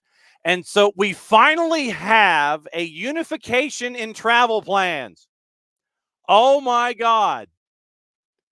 Our 10:30 guest Eastern Time is actually locked in to the office in Mississippi. And for this, we go and check in with Marion Crowder. Hola, you? We've done it. We've done the impossible. Yes. Well, first and foremost, did you get a package from me? I do. I have this. I got to figure out how I want to do my scarves back here. Shower rods. That was very generous. Thank you. Thank you. Shower rods. The multi-stack. Is that what you've got going on? That's what I've got here. Yeah, literally, I have the multi-rack shower rods, if I can get it right. But yeah, like the triple stack shower rods. Yeah. They are very, very good at support. And so literally that's what I've got here, and that's what I've got here. I had to reinforce the curtains back here because of the weight. I decided to go heavy scarves because John's an idiot. And so I went heavy scarves, and we had to reinforce the curtain rods back here to make sure that everything fit. So that's honestly too. Yours is the most, shocking. When we work on network TV, people get a little antsy if you don't have something about that conference or that league behind there. So because I do ACC as well, not as often, but I do ACC stuff. And of course my background is this, if I have to do like a live from home and they're like, wow, what is that jersey up there? And I'm like, nothing. No, don't look at it. So I say all that to say your scarf is going to be the least controversial thing that I hang up over here. It's all I'm saying. Hey, look, it's just having to deal with the networks and partners and showing where the love is to be shown. So exactly. Completely and totally. All right. So how you doing, man? Good. Well, I mean, it's that time of year where it's postseason in Major League Soccer, and so everyone is trying to still figure out how many hours of sleep they got after what happened in Montreal last night. But before we get off of the playoff tangent, did I hear the previous guest say something about Yankees? Because if so, I'm just going to balance out the show and say, go Dodgers. We love the Dodgers. Go Dodgers. That's all. Well, yeah. Well, and there was a tremendous loss in the Dodger family last night with Fernando. I know. El Toro. So you and your Doyers, considering I'm an Angels fan, I am down the I-5, and I've always been down the I-5, looking up at Chavez Ravine. That's just how I've always been. But yeah, Dylan works for MLSsoccer.com, and he lives in Queens. And so he's a New York guy, and he's been a Yankees guy forever. And so how did you get Dodgers out of all of it? So Hunter, my husband, played minor league baseball. I think we've talked about this. Yeah. When he got out, so he ended his career with the Texas Rangers organization. And when he got out, my family's always been Braves just because of the proximity. But I'm of the school of thought where I don't think you should have to choose your team just because they're the closest ones to you. And I'm like, Mom, I haven't gone to a Braves game since I was like, however young. So I'm going to take this time to rebrand my MLB fanship. And I did go on the bandwagon. I'll admit it, but it was 4 years ago. So that's not even a conversation anymore. Now I'm a true Dodgers fan. There is no relation. There is no tie other than the fact that one day I just picked them. Okay. Okay, I didn't know if it was something that was there, but No, it's the same thing with like tattoos. I feel like people are like, oh, like what does that tattoo mean to you? And I'm like, nothing. Like some people just want a tattoo. It's like, well, I just wanted to root for the Dodgers. Like, so you're saying the Dodgers to you are an athletic tattoo? Is that what absolutely, absolutely. I like that. Okay, just checking. Like I said, we got to make sure that it has been disgusting to see how many people though in MLB postseason eat their hot dogs plain. That's been gross. Yeah, that's been why? I right. What are you doing anyway? I mean, for me, traditionally it's mustard and then maybe ketchup and then alternate, and that's really about it. Sometimes chili. If you go chili and mustard, then that's about the end of it for me. That's a dad thing. If chili is not an option, then it's for me a lot of mustard, maybe some ketchup on the other side of the bun. But for me, it's like mustard, a lot of mustard, or mustard and chili. And then what I'll do is I'll go to the 14th Street Grill in Phoenix City, Alabama, and get that on the way to Auburn. Love it. And take like 19 of them to tailgate. Love it. Absolutely love it. Good for you. Right. All right. So where do you want to start? You want to start with the Super League, or do you want to start with college? Where do you want to start? Man, I don't know. We got a lot of stuff going on in both. I would say let's not get Super League out of the way, but a good transition. My man that lives up in Queens, get him to a Brooklyn game. I know that that's not in the same vicinity, but he's going to be the closest of any of us, so he should go check it out. Let us know what the venue's like. Yes. Brooklyn is a team. There were a couple teams when they put their roster together. You're like, wow, that's going to be exciting. Brooklyn was one of those teams. And then they showed out. They started the season 3-0. But, John, one of the trends I've noticed in the Super League, and again, it's just because it's new, there's not that many teams, but as quickly as it can go good, it can also turn very ugly. And Brooklyn is a great example of that. They're 0-3. They finally get their head coach, Jess Silva. She starts tinkering with the lineup a little bit, for better or for worse. They're now 0-3, looking to snap a pretty big win streak this weekend against Tampa. Tampa Bay, they haven't played in a month because, a game got postponed, and it's just like, well, I guess are they still in the league? I guess so. We'll see what they've done with the month. Who knows? Your guess is as good as mine. But the match to look out for this weekend is going to be Dallas in Carolina. I feel like, and you know me, I feel like a little hard on everyone, but I feel like Dallas has massively underperformed with the roster they have, the midfielders they have, even some of the attacking group that they have. I just don't feel like they put it all together. But I do think this Carolina Ascent matchup for them, that's going to be 8:00 Eastern Peacock. That's going to be a very intelligent matchup between Pauline McDonald, the head coach of Dallas, and Philip Poole over at Carolina. Well, the question that I have is about Dallas's offense, because if you pull the 6 that they scored in the one match out, then it's four goals in the other 5 matches this season where they've gone 1-1-3. Yep. And so I'm wondering which Dallas Trinity is going to show up in these particular instances. I agree. And it doesn't make sense because it just seems flat. It all just seems flat. And it almost makes you question like the consistency that the flatness shows up in the 90 minutes. What is the approach? Like, what is the training approach been like? I'm really interested in the load. Those are kind of the red flags that, like, as an analyst, I'm like, it's not really the system. And I know Chris Petrocelli. I know Pauline is really an extension of Chris Petrocelli in terms of the style of play, the principles of play. There's nothing wrong there. There's nothing wrong with the roster. So it makes you start going elsewhere in your mind as an analyst, and you're just like, what's the approach like in training? What is the load like in training? What's the approach like, the game day timeline? What is that like? All of these things definitely have a factor, because it just seems like, for me, every single time that Dallas has taken the field, the last stretch of matches, it's just been, I don't know how to say it more eloquently. Yeah, I mean, you look at Brooklyn to Spokane, you're separated by 5 points, and Carolina's the only team that still hasn't lost yet this year in the Super League. At 4-0-4, what has set Carolina apart from everybody else? Great question. And I actually asked Philip Poole this exact same thing, because it seems so simple, right? Like, when you think about a team and you're like, okay, they've probably been the most consistent in terms of their starting 11. They're not like Brooklyn where they're having a goalkeeper battle. They have a clear number one, right? So they've got all of those things going that speak to kind of consistency on paper, consistency in the 90-minute performances. But I just asked Philip Poole, I said, is there anything else that you think is attributed to the fact that you guys have been the most consistent team to start this season? And he actually took it all the way back to the inaugural kind of, hey, you're the head coach, here's our front office staff.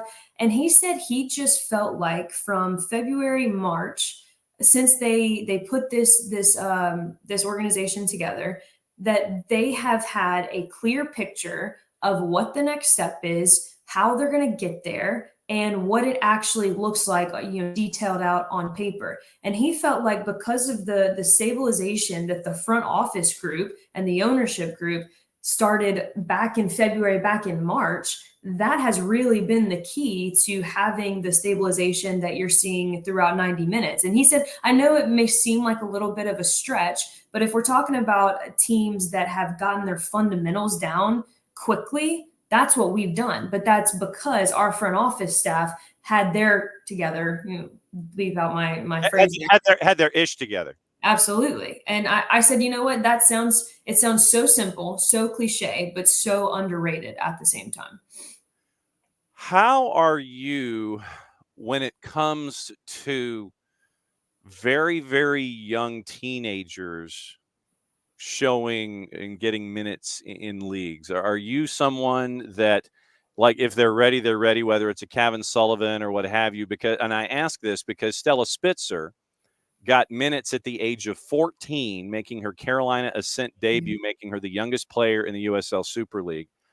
How are you when it comes to the youngest of the young being active in professional leagues? What is your perspective on that, being an athlete yourself? I mean, it's like you've already watched my Sirius XM show. We recorded it yesterday. It'll drop tonight. That we talked about that. And I urge that when you have that situation, I remember myself as a young player. We didn't have those kinds of opportunities, but we did have some interesting ODP opportunities where, the U17s, the U18s, they would come.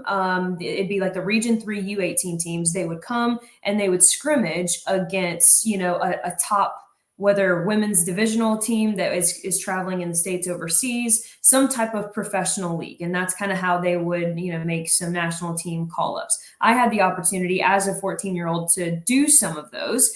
And I remember as the 14-year-old me thinking like, you just wait, right? I'm going to prove to you that I can compete at this level. Obviously, the athleticism is a little bit different, but from the mindset of a 14-year-old, myself, and I assume that Stella is going to have the exact same one, you have no thoughts about like, what does this mean, right? You're not thinking about the bigger picture. You are thinking about, I am here to show what I can do, and you think you're going to underestimate me. Well, I'm here to prove something a little bit different to you. Now, I say that to say it is not the 14-year-old's responsibility to look after themselves in this situation. It is the head coach's responsibility first and foremost. So Philip Poole is the example in this scenario, and it's the organizations. And so I bring that up because, when we're looking at NWSL teams that I've covered, you talk to Casey Stoney, ex-head coach of the San Diego Wave, and she had a lot of young players on her team. And she was adamant that there is a time and a place to get them minutes. The time and the place for a 14-year-old is not when we're chasing the game and we need you to make something happen. The time and the place for a 14, 15, 16-year-old even is for, hey, we've got this game under control. We have shown that we can control the rhythm. We're not needing you to go out and do anything. We just want to put you out there and we just want to see how you respond. I have no qualms with that because I feel like if you don't put them in that environment, they're never going to know, right? And so one of the decisions that a player like Stella is going to have to make is college versus pro. And for these coaches like Philip Poole, who I've talked to, they want them to do what's best for them, but they don't want them to make a choice based off something they've never experienced. So if I'm Stella and I'm having to make this choice between college or pro eventually, how am I going to make an accurate decision if I've never actually seen the pro environment, if I've never actually seen how I stack up with some of these players, and all I've seen is a college environment? Well, I'm probably going to go with the comfortable route. And I'm not saying either is right or wrong, but I enjoy the fact that they're giving the players, hey, now you've experienced both. Now you can make a more accurate decision when that time comes. Okay, so go ahead and promote the show and where folks can listen to this thing, because I was thumbing through early in the season. And I'm like, hey, wait a minute, That's her. that's her, and she's doing a show. She's there too. So she's doing that too. Hit the promo before we go to the college game. Hit the promo on the USL Super League show. Yeah, USL Super League. We're on the SiriusXM app. We don't actually. It's a quick, and we're on YouTube. Honestly, if you want to watch, because we all know my facial expressions are gold, and I can't really hide my thoughts. So if you actually want to watch my facial expressions, just go to the USL YouTube page. That one drops on Thursday, because on the app, the SiriusXM app, it'll drop Wednesday, like anywhere between 12 to 3 Eastern. So it's only about 25, 30 minutes each week. We give you a little insight into, sometimes it's match previews, match recaps. Sometimes, like this week, it's kind of like, all right, we're at the midpoint of the fall season. What trends have we started to notice? It's fun. Well, and at the same time, if you ever want to take your vaudeville cane and sit there and grab Anna and go, yo, Wednesday, 10:30, come in here and yap for a little bit. Absolutely. Absolutely. Anna's great because Anna actually works for, she's contracted out by Carolina. So like instead of she's like the sideline for Carolina specifically, and they've got her doing some player interviews as well. So she has a lot of insight into some of the personal stories for Super League. And I sincerely hope that they are outfitting her with all of their gear, because I will go to the poorhouse getting all the Carolina Ascent gear. I am about to do the same thing. So I'll meet you at the website right after this, and we'll just go ahead and just spend some money. You got it. All right. So college game. You want to start with the SEC? Yeah, man. Wow. I mean, Mississippi State, first of all, is about to do something absolutely incredible. They are in the driver's seat. So Alex Perlman and myself, we were on the call for Mississippi State versus Arkansas. And there was a lot of buzz around the Mississippi State Bulldogs, but obviously the hurdle for everyone in the SEC is, can you beat Arkansas? That's always the question, very similar to how it used to be with North Carolina at ACC. Well, can you beat North Carolina? So that was the question for Mississippi State coming into that match. And now granted, on the day, Arkansas was not good. I will be the first one to tell you that. Colby will be the second one. They were not good, but it was a lot of credit to what Mississippi State was able to do. Mississippi State won that game fair and square. And since then, they have just been running the table. So that puts them in the driver's seat with that head-to-head matchup. That puts them in the driver's seat to win a SEC regular season championship.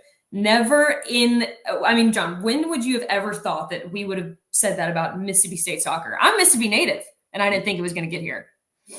See, and I'm right there with you. I would not have anticipated clang of soccer and pie plates to celebrate championships. I would have never equated the two. No, it's been incredible to see what James Armstrong has built, because, let's talk about him. Kentucky right now, they're doing okay. They took a slump, but I think it's important to recognize the difference in what's going on. And Troy Fabiano at Kentucky, he basically upended his entire roster, right? He said, I'm bringing in a huge freshman class of all the people that I want. I'm bringing in all the transfers that I want. He's got like 19 to 22 new kids on the roster, which is like 95% of the roster. Yeah. And so, and the ones that have left there, he brought them in as transfers his first year. So it really is a whole new Kentucky squad. I say that to say, you look at what James Armstrong and Mississippi State and what their approach has been. When James Armstrong got there, I think it was 5 years ago, he was patient with the players that he had. The players that in that year included Maddie Anderson, who is going to be a favorite for SEC Goalkeeper of the Year, Macy Hodge, who is likely going to be a first-team All-SEC and a pretty high draft stock, or not draft stock, but a free agency stock now with NWSL. Yeah. And he really assessed, how can I get the most out of what's in front of me without making any drastic changes first? And so he built. And then once he had time and familiarity to see, okay, this is what Macy Hodge can bring. Okay, this is what Maddie Anderson can bring. How do we elevate what we already have? Then he went into the portal and he grabbed players like Alana Izquierdo, right? He started to elevate players like Hannah Johnson. And so just the way in which he and Nick Zimmerman and the staff at Mississippi State have gone about building their roster, it really is one of the coolest things to see it all come to fruition. Right now in the standings, Arkansas and Mississippi State each at 21 points. Obviously, Arkansas has the one blemish. They've played the one more conference match. Yep. Auburn at 15 points, South Carolina at 14. You got a bit of a gaggle after that. Yep. Texas, Georgia, Vandy, Kentucky, Missouri, A&M, they're all in double-digit points. Then you've got like the third chase group before we get into the schedule that kicks back in on Thursday. I want to ask an Ole Miss question. Okay. What needs to change in Oxford and for any team that is struggling when it comes to, and I can just make it a question for, say, the bottom 3 or 4 teams in a conference like this?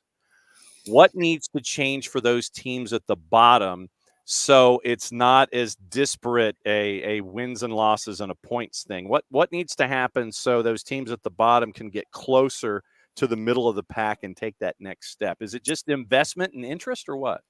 A little bit. That's a great question. And they're all a little bit of a different answer. And so let's start with Oklahoma and Ole Miss, the bottom 2 teams in the SEC standings right now. Yeah. I'm actually calling the Oklahoma Ole Miss game tomorrow, which is a must win for Oklahoma to even have a lifeline. Okay. Ole Miss is out. They're out. They can play spoiler. There is a huge difference even between those two. Matt Mott will tell you first and foremost, they need better players. They need better players. He went and got what he could in the portal, and they're trying to bring kind of back this air raid style that he had at Ole Miss. And he's realizing that, and he'll be the first one to tell you this, the parity of the SEC is much different than where he came from, which was the Big 12. Now, the top 1 or 2 teams in the Big 12 are probably better than the top 1 or 2 teams consistently in the SEC. But 5 through 12, very, very different conversation, Big 12 versus SEC. Because of that, he told me yesterday, we don't have the right players to be able to compete week in, week out. We have got to utilize the national brand that is Oklahoma soccer and the University of Oklahoma and get better players. The style's not the problem. I don't want to say the players are the problem, but that's kind of what I'm getting at. Ole Miss, very different conversation with Molly. She feels like they've got to figure out as a coaching staff, how do we train in a more consistent manner? How do we ask more of these players in our training sessions and ask more of them in film sessions from an intelligence perspective? Because I agree with her, there are some times where I watch Ole Miss, even in the Mississippi State Ole Miss game, and I was like, wow, for long spells of possession, they were the better team. They made Mississippi State uncomfortable in ways that not a lot of other teams in the SEC have. But there is a lack in the training ground that is really affecting them in the 90 minutes. And so she challenged herself to us on the coaches call yesterday. Hey, we have got to, as a staff, train them in a more fierce manner every single day, because we're seeing that they just don't have that edge. And then if you look at the Florida and the LSU is a different conversation entirely. LSU is a team. Sean Hudson is brilliant, the head coach at LSU. A friend of mine, I really enjoy talking tactics with both Sean Hudson and Samantha Bohan for the head coach of Florida. Sean needs buy-in in that locker room. She needs buy-in that, hey, it is going to get better, but you have to enjoy the process. For Florida, they are right there. If I had to pick one team where I was like, ooh, really next year, it's kind of how Missouri is this year. Last year for Missouri, we were talking about how close they were. This year for Florida, that's the conversation. It's like you are missing 1 or 2, right? 1 or 2 players that you can really add in the portal and make a huge difference. Now, Florida has also run into a bad string of luck. Like when they played Georgia, their kids were sick. They had to make a couple starting 11 changes. When they played Florida State, I remember in non-conference, they had a questionable offside call that really just opened the floodgates for Florida State. So they've had some impact moments that are just a bit unfortunate, but it's just kind of how the game goes. one of I don't know if our that answered your question, by the way, but well, I mean, it's because you see a team that's 0-7-1, and you're like, okay, so for a program that's doing so well in other sports across the board, it's like, what do they need to do to get to the next level? And it was somewhat kismet that I brought up Ole Miss because one of our Twitch pitchers, Katie Weaver, friend's daughter's an Ole Miss commit for next year. She wanted to know about prospects for this and next season. So that's why I kind of surreptitiously got into the Ole Miss discussion about this whole thing. Yeah, Molly actually touched on that a little bit. Obviously, I do think that there's a gap that she has is trying to fill right now. I mean, where she came from versus where she's at is very similar to Matt Mott. The only difference is Matt Mott has been in this conference before, right? So he knows exactly what it needs and what it takes to go an entire season and consistently compete for wins. I think Molly has finally figured that out, or she's seeing more of what that's going to take. Because of that, I think that you're going to start seeing some changes in prospects for next year. Now, this brings up an interesting conversation, though. If you're asking about prospects in the realm of seniors in high school, they're in a really tough spot right now. Seniors in high school are in a really tough spot right now because if you're so think about who Ole Miss can get, John. And this is no knock on Ole Miss. I live in Mississippi. Okay. Yeah. Oxford's a great place. If you have a choice between a nationally recognized brand that is, I don't know, the University of Georgia, or I don't know, that is Oklahoma. Think about what they've built in softball, the University of Texas, right? Okay. We're hitting all these places. Or you're going to Ole Miss, right? So Ole Miss is playing a little bit of a catch-up. You want to go to a place where you know you will play and further your career, and the wins and losses may not translate, or do you go to a winning program? Exactly. And you have to fight, right? Yeah. You have to fight for the starting 11. Exactly. So think about that in terms of really who Ole Miss is trying to go after, because they're not going to be like, obviously they're going to put in for the top prospects, but they're going to be realistic. Okay. Like we are also not a very good program right now. So like we have got to really make an impact where? In the portal. Because if I'm Molly and I'm like, all right, it's been 2 years, we're not where we need to be. How do I get us faster? Like, how do we win now? That's the conversation. Am I going to go with a senior in high school who needs some development? Don't get me wrong. They have potential, but they're going to need about a year and a half. They're going to need a full spring with us to really reach that potential. Or am I going to go with a graduate transfer who I know has competed at Michigan State at the highest level, and I'm going to bring them in and I'm going to hope that they make an impact here, and we just need to fit the culture, right? That's the question that coaches are having to deal with right now. And I say all that to say, like, I don't envy kids coming out of high school right now because it is a really, really tough road to make an impact as a D1 player these days. Much different than when I was a freshman. But that spirals into a whole different conversation about, what's going on in court right now and the potential that it could be full rides for everybody and next year. But who knows? Yes. So the schedule on Thursday in the SEC before we blow through the ACC and let everybody know where they can listen to you and watch you. South Carolina, Tennessee tomorrow. A lot of these are 7s and 7:30s. Vandy and LSU, Georgia and Auburn, 7:30 SEC Network Plus. Kentucky, Mississippi State is 7:30 Eastern. A&M, or the side of the helmet says ATM. It probably says so on the crest. ATM in Arkansas, number 5 right now. That's at 7:30. Florida and Alabama's at 8. Missouri, Texas at 8. Ole Miss, Oklahoma's at 9. That's the one you're paying attention to. Tennessee and Kentucky is 2 o'clock to start the weekend schedule there. What's going on ACC quick before we let everybody know where they can watch, listen, and pay attention to what you're doing? Duke is really good at soccer, which shout out to Robbie Church. His retirement season, couldn't think of a better way to go out. That's actually why he didn't retire last season. He said, I can't go out like that. Now he's hopefully going to be able to leave on a solid note. They are a very, very good team. Notre Dame, we've got a lot coming up on the stretch. Obviously, 6 teams make the ACC tournament. It's arguably harder to win the ACC championship than it is to win the national championship. The team that was the favorite, the reigning national champion, Florida State, they are on the cusp of not even making the ACC tournament. That's how crazy things have been. Don't count them out. They have obviously the roster. We know the talent that roster has. Notre Dame down the stretch has a game in hand over everyone. So they're going to be the ones to really keep an eye on in terms of they have the clearest picture of what results we need and against who we need it. They had a great result against Stanford.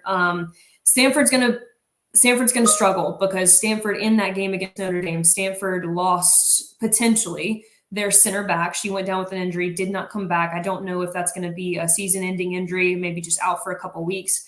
And then the substitute for said center back, Jasmine Ike, the substitute for her ended up getting a red card that match. So this next game, they're going to be thin at the center back position. But obviously Paul Radcliffe, he's incredible. He knows exactly what to do.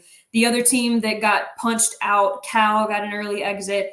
Pitt, it got an early exit after their loss to Florida State. So really the couple in the running are going to be Notre Dame, Florida State, Stanford, and maybe one more.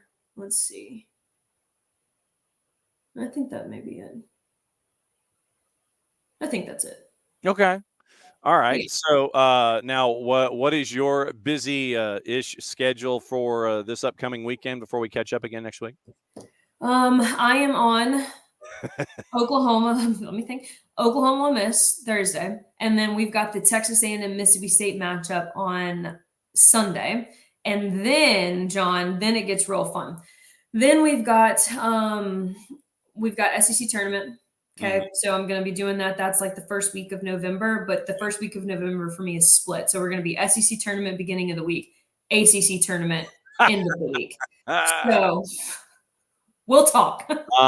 Yes, absolutely. And Sirius XM for my Super League people every Wednesday. Yes. And so, as always, it's great to catch up with you when we can grab the comet by the tail known as Marion Crowder and sit there and it's like, stay in one place for like 20 minutes or something. Oh, was it? Cheers, brother. Hey, we'll do this from the beach first week in November, all right? See, there you go. Backdrop behind you and everything. Absolutely. People sitting there going, what are you doing? You want to be in? Yes, exactly. Live guests and everything. All right. Great to see you. Good to see you, friend. Glad you're doing well. We'll catch up soon. All right. There goes Marion. Marion's out the door. All right. So let's see. I got to say hi to everybody and let you know what's going on today because we got like Champions League and everything going on. And we'll talk about what you guys had in the Twitch pitch tomorrow. Once again, remember, tomorrow's the Power Hour at 10 with Nino and Nico, where we'll discuss Libertadores. I'm sure with Nino, probably Libertadores Femenina. If you missed the soccer metrics breakdown of everything with our buddy Howard Hamilton when it comes to previewing Libertadores in the semifinals and the conclusion of the Femenina, go back and listen to that show on the network. So Nino and Nico, 10 and 10:30 tomorrow. We'll break down everything going on in Libertadores, the world of soccer, and Major League Soccer. Thanks to Tyler, Dylan, and Marion. We hit all three of them today, and that's always cool. Apparently, Chicago Red Stars are now just Chicago Stars. They have officially rebranded, and there is great gnashing of teeth and consternation about the rebranding where they were apparently something original, and now everybody's like, well, you just went back to doing something that has been seen before in places like Dallas, Texas, when it comes to the National Hockey League. Okay. All right. Ricky, morning. Alex, morning. Kevsey, morning. Yeah, sorry for your loss. Have a safe drive. Safe drive home. Morning, Will. Morning, Michael. Morning, Pars. Morning, Abby. No update on the Pedro Amador injury. Morning, Hutch. Once again, morning, Pars. Let's see. I'm trying to see. Let's see. Morning, Abby. Morning, Tom. The Conti audio does exist. It may be kickoff tomorrow to let everybody know. Drive home safely. Abby's got a ticket to the third match. If it goes that way, she can't go to match number 1. It's her anniversary. She's supposed to be vacationing in Asheville. Apparently, Western North Carolina is opening up in stages, and so if you can help out, please help out. We got to check in with our buddies at Lees McRae and see what's going on there. Yes, and Dax did make the best foul of the match. Let's see. Pars will. Yes, the large, fast, tall man, Kefsey. We do have to remember the hashtag LFTM. Morning, David. Yeah, the tremendous Nordic meat shield. Yes. I'm trying to see. Morning, Katie Weaver. Yes, all the herbal salves and horse placenta for Pedro. Yes, absolutely. Morning, Emilio. Morning, Hutch. Morning, Sean. Sean Vergara checking in for the first time in a while. Yes, the show is still going strong. It is season number 7. And good morning to Sean. It's been a while. Good to see you. Let's see. I'm trying to see if there's anybody else. Morning, Wiley. Morning, Tom. Let's see. Morning, Will.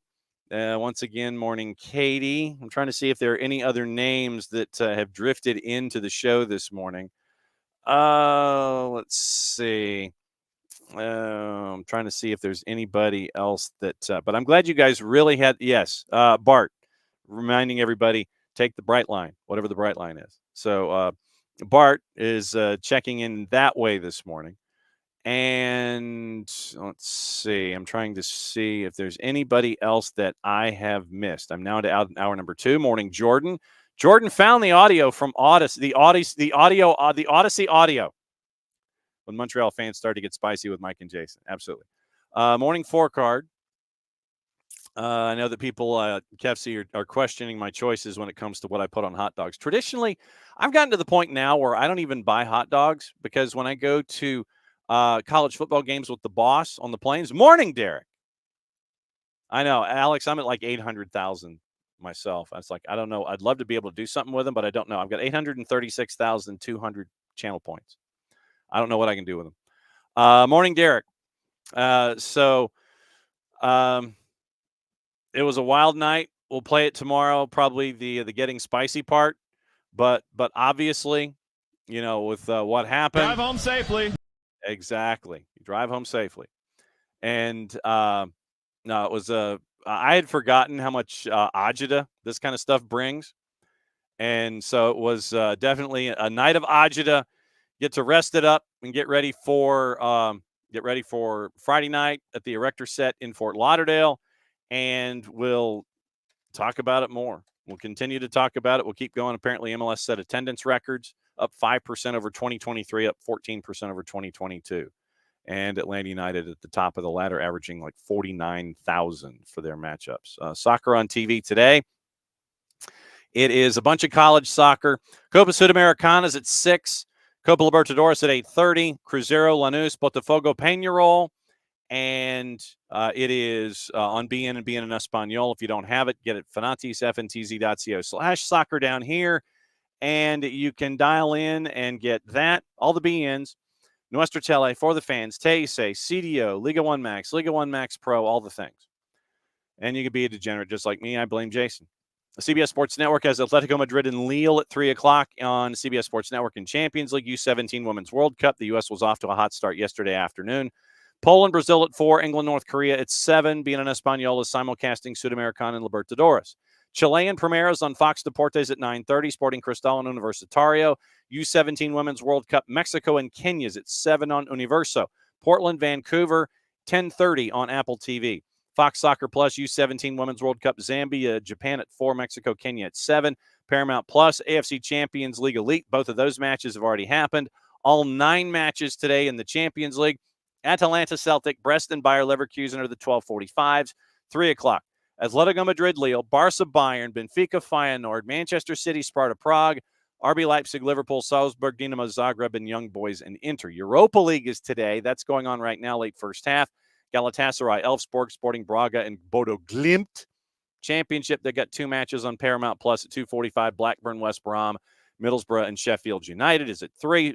Peacock has Super League tonight, Brooklyn and Tampa Bay, as we were discussing with Marion Crowder. So thanks to Marion. Thanks to you guys. Thanks to Dylan. Thanks to Dylan. Thanks to Tyler for joining us is the word that I was looking for joining us from Central Florida. And when I go and see games with the boss, I get the Kaneka sausage dog now, and I just put mustard on it. That's all it works. She also puts Kaneka sausage in our jambalaya. So there you go. Back at it in a little less than 22. We'll talk more about what happened last night tomorrow. Get you ready for everything. Power Hour with Nino and Nico over at 10 and 10:30 to get you ready for the weekend as well. As always, packed show. Wednesday was great. You guys were great. We'll catch up with once again for another go-round of SDH, and we'll do it again tomorrow. So as always, couldn't do it without you. Thanks for being a part of everything that we always have here on the network. Couldn't do it without you, and we're very, very thankful. We love you all very much. So once again, a little less than 22. We'll be back at it. And now it means it's the end of the show. That means I get to do this. See you.